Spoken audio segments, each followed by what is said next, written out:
I'm Mark McDermott. I'm one of the pilots here at the Waterford Search and Rescue Base, and this is the Sikorsky S92, call sign Echo India, India Charlie uniform, or as people commonly know it, Rescue 117, the aircraft that we use on a day-to-day basis here.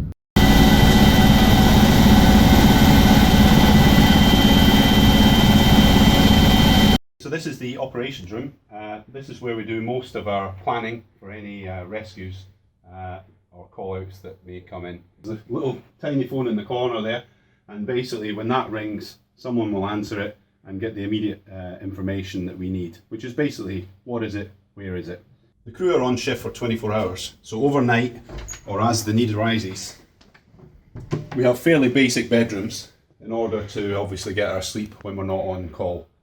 This is the hangar where the aircraft is normally stored overnight and in poor weather. So this is the cockpit of the Sikorsky S92.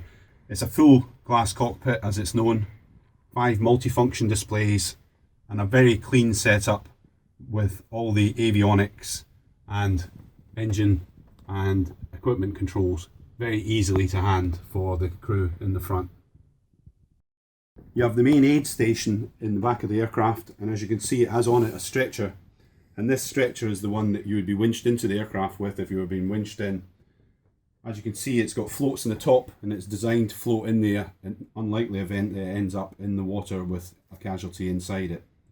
Above the stretcher station we have immediate emergency care equipment for providing oxygen, heart monitoring and defibrillation if required, and suction unit if that is required from the casualty.